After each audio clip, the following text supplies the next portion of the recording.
Hi friends, welcome to Suma's world అండి. What a beautiful rainy day కదా ఈరోజు హైదరాబాద్లో అయితేని. ఆఫీస్ నుంచి వ్యూ అయితే అదిరిపోయిందనమాట. సో సరదాగా ఒక చిన్న వీడియో క్లిప్ అయితే తీశాను. నా ఆఫీస్ బే నుంచి మనకు కనిపించే అవుట్ సైడ్ అనమాట అండి ఇది. సో అట్లా కర్టన్స్ అన్నీ ఓపెన్ చేసుకుని పెట్టుకొని వర్క్ చేసుకుంటూ ఉంటాం అనమాట. సో ఈరోజు వ్లాగ్లోకి వచ్చేస్తే నేను ఒక మష్రూమ్ కర్రీ చేశాను అనమాట అండి. దానికైతే టొమాటో అండ్ క్యాష్యూ వేసి, చిన్న అల్లం ముక్క వేసి, వెల్లుల్లిపాయలు వేసి ఫస్ట్ అయితే గ్రేవీకి ప్రిపేర్ చేసుకున్నాను అనమాట.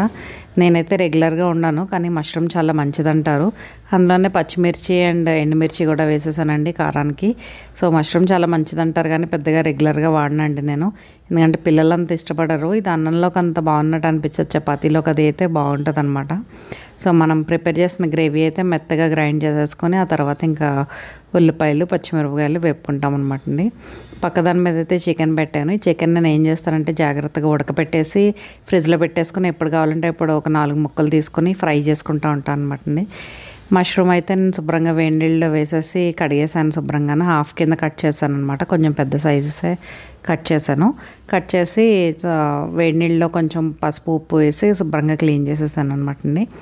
సో మనకి ఇవి ఉల్లిపాయలు అయితే బాగా వేగిపోయాక అప్పుడు మనం చేసుకున్న గ్రేవీ ఉంది కదా, ఆ గ్రేవీని అయితే ఇందులో వేసుకొని పచ్చిదనం పోయేదాకా వేపుకోవాలండి. కింద అంటుకుంటుంది మనకి, అందుకని వేపుకోవాలి.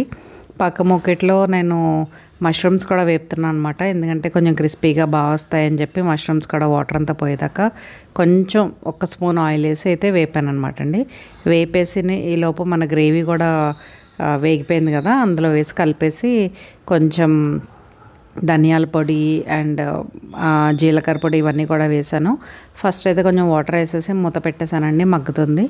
సో ఈ చికెన్ ఏం చేస్తారంటే ఉడకబెట్టేసి చక్కగా ఫ్రిడ్జ్లో పెట్టేసుకున్నామంటే ఎప్పుడు కావాలంటే అప్పుడు మనం 4 ముక్కలు తీసుకుని ఫ్రై చేసుకోవచ్చు అనమాట. ఆయిల్ కూడా చాలా తక్కువ పడుతుంది ఇట్లా డైరెక్ట్ ఫ్రై చేసే కంటే ఉడకబెట్టేసి చేసుకుంటేనే. ఇదిగో ధనియా పౌడర్, జీరా పౌడర్ ఇవన్నీ అయితే వేస్తున్నా అండి. ఇవి నేను లాస్ట్లో వేస్తాను సాధారణంగా, ఎందుకంటే కలర్ మారుతుంది అనిపిస్తుంది నాకు, బ్లాక్గా అవుతుంది అనిపిస్తుంది వేస్తేనే. అందుకని దింపేసే ముందు ఒకసారి వేసి కొంచెం ఉడకపెట్టేసి దింపేస్తాను అనమాట. కొంచెం టైం పట్టిందండి నాకు మష్రూమ్ ఉడకడానికి అయితేనే. ఇదిగో చికెన్ అయితే ఆల్మోస్ట్ వాటర్ వేయకుండానే అందులో వాటర్తోనే కంప్లీట్గా ఉడికిపోయింది. దాంట్లో కొంచెం కరివేపాకు కూడా వేసాను అనమాట ఫ్లేవర్కి ఉడకపెడతానికి. ఇది బాగా చల్లారి పెట్టాలండి ఫస్ట్ అయితేనే మనము. నాకైతే ఆఫీస్ టైం అవుతుందని నేను శుభ్రంగా ఫ్యాన్ కింద పెట్టేసి చల్లారి పెట్టేసి ఫ్రిడ్జ్లో పెట్టేసుకుంటాను. 4 ముక్కలు అయితే ఇవాళ వేపుకుందాం అనుకుంటున్నాను. దానికోసమని 4 పీసెస్ అయితే తీసుకొని వేపుతాను అనమాట. చూసారా ఇన్ని ముక్కలు తీసుకున్నాను అనమాట.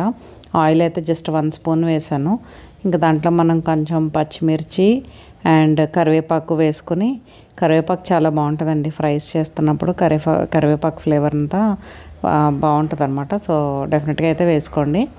ఇంకా నేను ఇవేం వేయలేదన్నమాట, ఏంటి ఇలాచీలు ఇవన్నీ వేయట్లేదు, ఎందుకంటే ఉత్తి పీసెస్ తినడానికి చేసుకుంటున్నాను. మరి స్పైస్ ఎక్కువైతే కొంచెం కష్టం అని చెప్పి నేను అవి ఏం వేయకుండా జస్ట్ ఇదే వేడి పెడుతున్నాను. చూసారా ఇట్లా వేగిపోతుంది అనమాట సిమ్లో పెట్టేసి వేపుతేని. సో కొంచెం కదుపుతూ ఉండాలన్నమాట, ఎందుకంటే ఆయిల్ అది తక్కువ పోసాం కదా.